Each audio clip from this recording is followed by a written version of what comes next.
I got myself an oscilloscope because electronics is incomplete without one. So after a long time of searching and comparing, I got this Drygol DS1104Z Plus, which had promising reviews. So after ordering one, I received it approximately after a week. As we can see, the packaging was done quite well. Then, when we opened up the box, the first thing we can see is the bill. Of course, we don't want to lose that for warranty purposes. Then we can see the included power cord, which has an European style plug.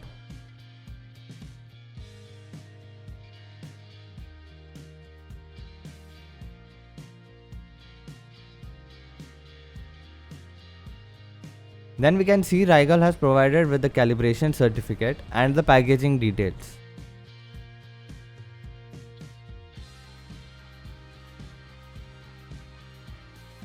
As this DSO has 4 channels, we get 4 probes in the box. More about them later.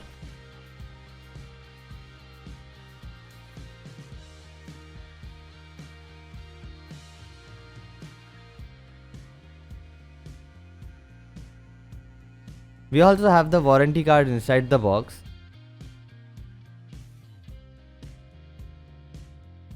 We also get a USB cable which we can use to connect the scope to our computer.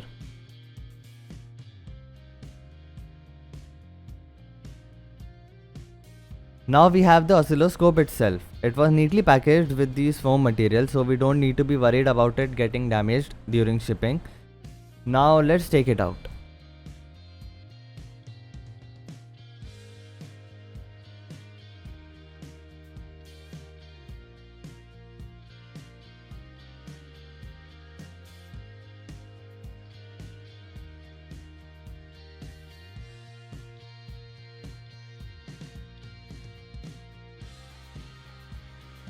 After we remove the plastic, we can see there was a silica gel bag put in, so we shouldn't worry about it rusting when it was stored.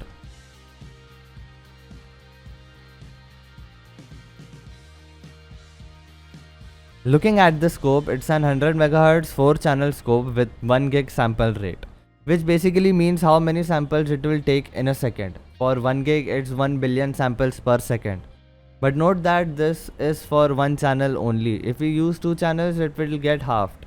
And if we use 3 or 4 channels, it will be about 250 mega samples.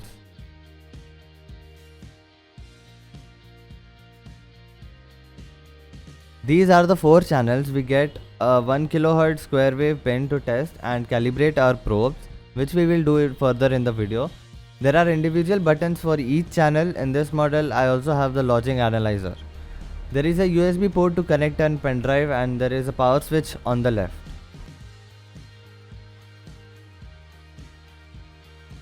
All the buttons like measure, acquire, cursor settings, etc. are up here. Then we have the vertical and horizontal axis controls over here. The trigger settings are over on the right side. The auto, clear, run and stop buttons are there on the top. Now at both sides of the display we have many more buttons used to control the menus.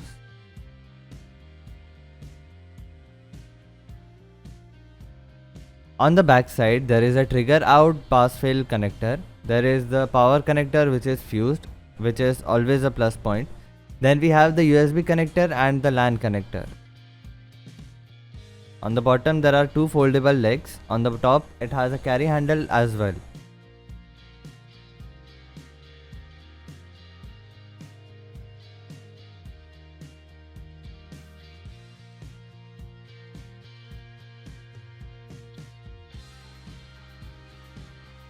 Now let's connect the power wire and start up the scope.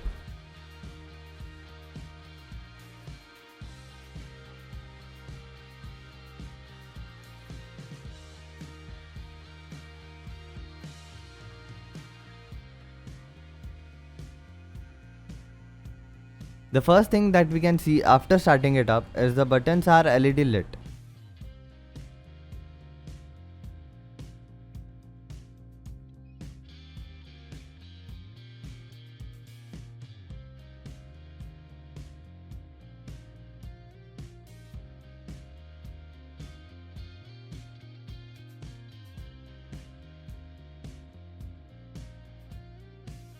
As we can see, It took about 25 seconds to boot up.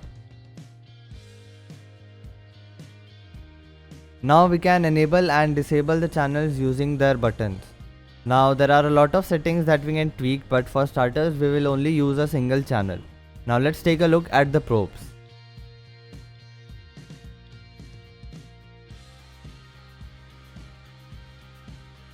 They are packed in handy zip bags which we can also use for storage. There are color bands also included to color code our probes to particular channels. There is also a plastic screwdriver included to adjust the variable capacitor for the ×10 mode on the probe. These probes have two modes, ×1 mode and a ×10 mode, which is switched using a switch. These probes have a grab-on probe on top and a ground alligator connector. We can remove the grab-on part and use the probe normally too.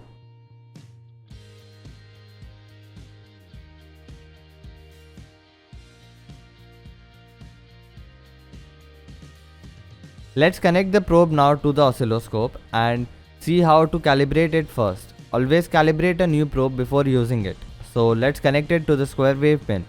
Notice I haven't connected the ground connection because the scope already has the square wave ground connection internally. And now if we press auto, the scope will automatically adjust the settings and display the signal accordingly. We can see a square wave here. And we can tweak a lot of settings. Now my probe was already calibrated, so here's a probe which needs calibration.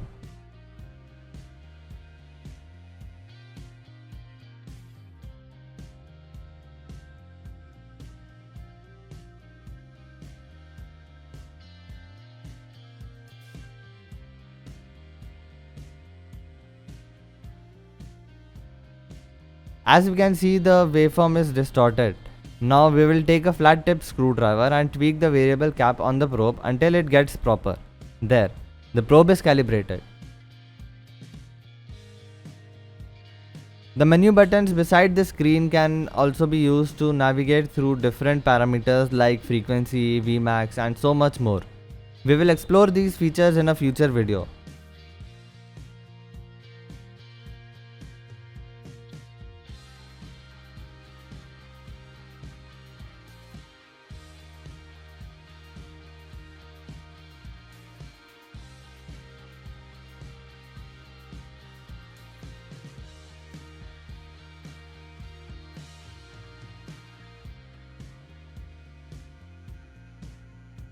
There also are a lot of things that we can do with this scope, such as analyze I2C, SPI circuits and much more.